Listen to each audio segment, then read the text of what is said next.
So, bawang muna siya. Nagtad yung bawang. Pero kung gusto nyo ng pinong-pino, pinuhin nyo na lang yung bawang. No?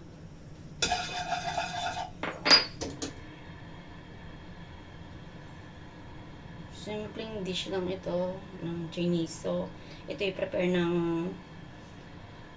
amo ko. Yung style ng luto niya. Okay. Pinitin lang natin ng konti.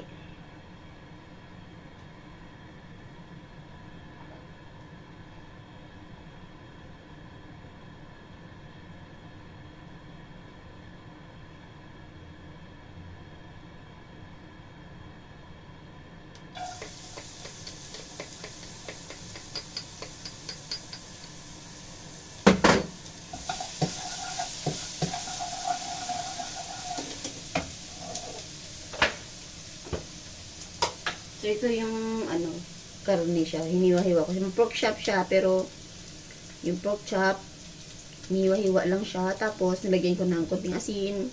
Konti lang, kasi ayaw nila ng marami asin. So, meron din siyang sugar.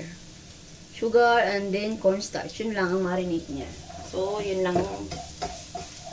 Babad nyo lang siya ng mga 30 minutes.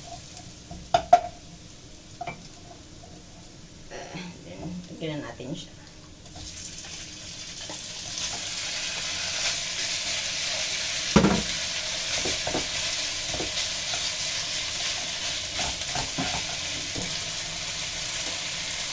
So, yung mga pusong pili, hindi masyadong maano.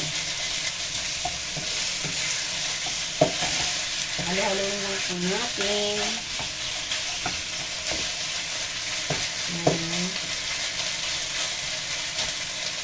Tapos, takpan po natin. Simon siya na ilang mga minuto. And then, pagkatapos niyan, ilalagay po natin itong tomatoes. Yan, yung mga na-slice na tomato.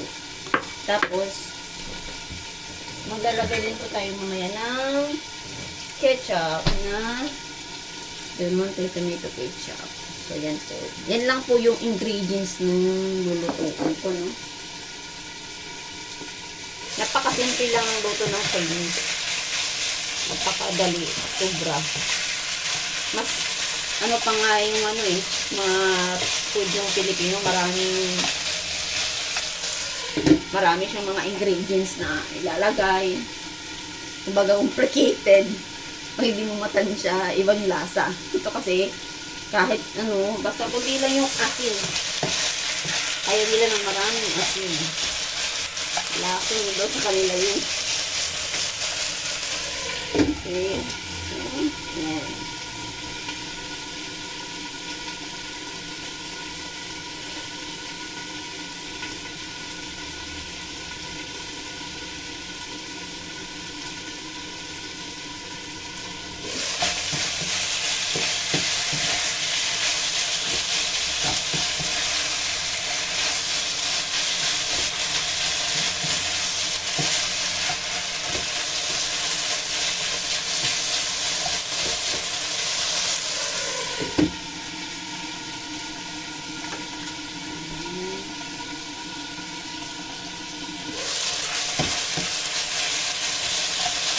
Ilalagay na po natin yung tomato.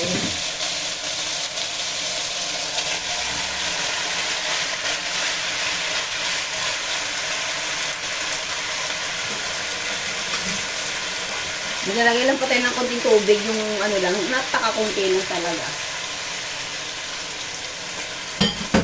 Yan. Tapos, halutin na lang natin, ha. Kasi, magsasabaw din siya, eh. Dahil sa tomato. So, kunting asul lang. Hindi masyadong yan lang po, na.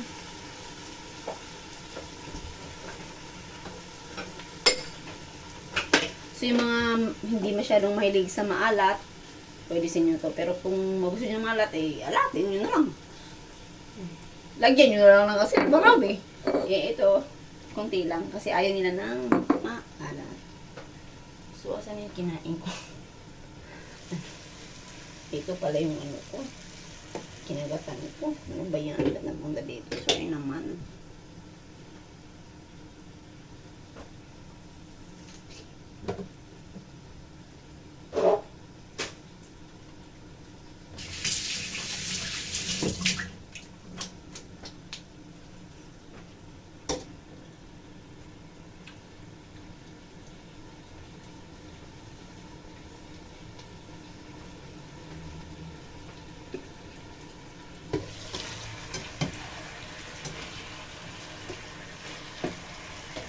Ito, wala nang ilit-ilit to. Diretso na to. Yan niyo po. Yan. Nagsasabaw na rin siya ng pusa. Diba? Yan. So, maya-maya na lang, lalagay tayo ng ketchup.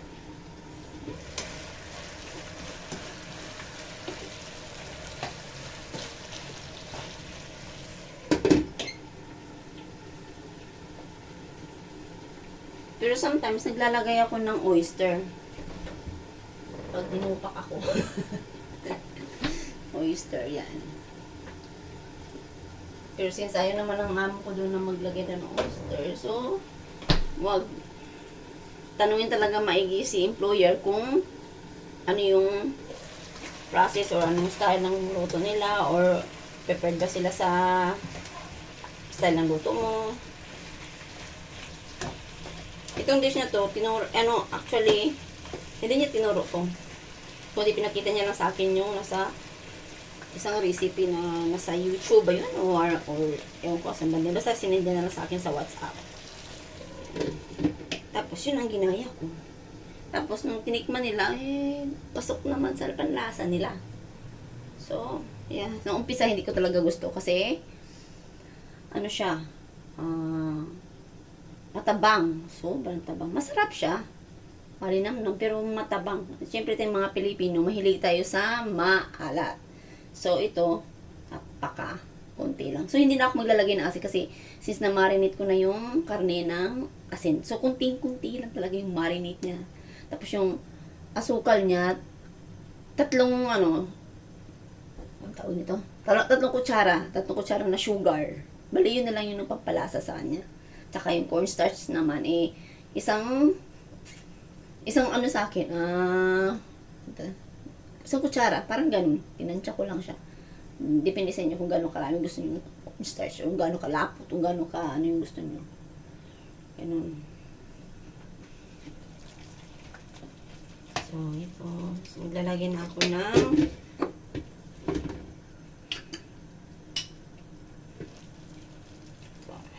yan. Pero kung gusto niyo ng matamis, maglagay na lang kayo ng asukal. Dagdagan niyo ng asukal.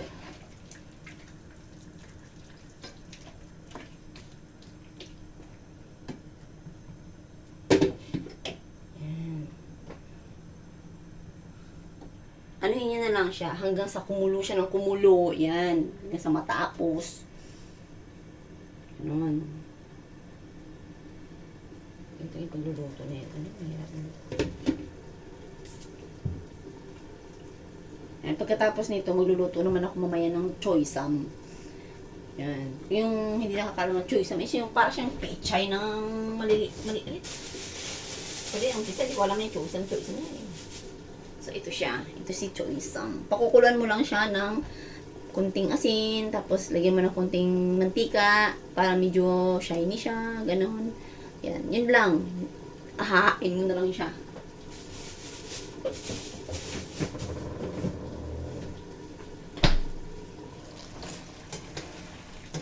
So, walang pakita sa inyo. Yan na siya. Okay? Yan. So, yan. Maano rin naman siya kapag medyo na ano na siya. Ito durog-durog. As in durog. Depende sa inyo kung gusto niyo ng durog yung or hindi yan. Yan, mo gusto niyo. Pero yung amo ko kasi gusto niyo medyo durog kasi. Yung hindi na matitikman ng bata yung kamatis. Actually, mga bata dito mahilig kumain ng gulay. Karamihan sa Pilipinas, hindi masyadong mahilig kumain ng gulay ang mga bata. Dito, kumakain talaga ng gulay. Walang reklamo, kakain sila. As long as hindi siya maalat. Yun lang. Okay. Otoke. Ano ba yun? Sindihan naman si Chinese. Chinese ako, nasa na Korean na. Mana natin si... Balik na natin siya.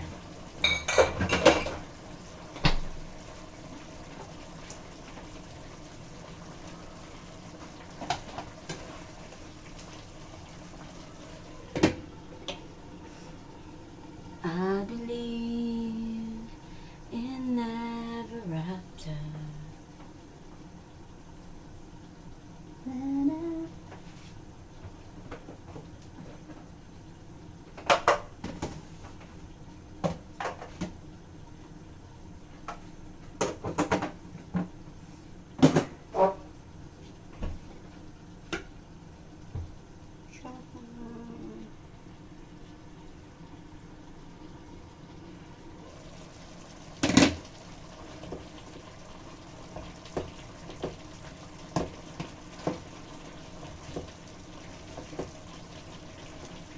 So, yan, durug-durugin na kung gusto nyo durugin. Kung ayaw nyo naman, wag. Okay, yung mga mahilig ng kamatis, ayaw ng durog, that's okay. Pero yung mga ayaw mga anong kamatis, eh, huwag nyo nang durugin. Ayaw nyo nang durugin na kapag So, ito, pwede na siya. Yan. Pwede na po yan. Sometimes hindi ko na siya tinitikman. Kasi, yun lang naman din lasa niyan eh. Yun yung lasa. Yung lasang ano. Alam niyo yung lasang matabang. Pero, pag matagalan, masarap na rin. Kasi, parang pag nasanay ka na rin na kumakain ng walang alat, ano, masarap na rin siya.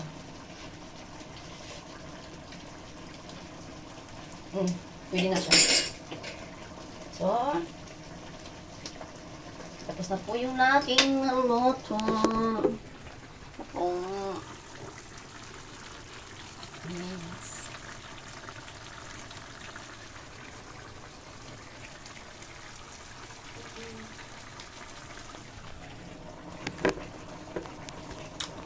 Madali lang to sa Pilipinas. Marami namang mga ingredients na ano eh. Sa Pilipinas, ang dami-dami ingredients pa. Pansit, ang dami-dami mo pang anuhin. Marag-ngarag talaga. Buhay. Parang buhay. Tabang eh. Okay, done. Yes. Yeah. Thank you for watching. Sa aking niluluto.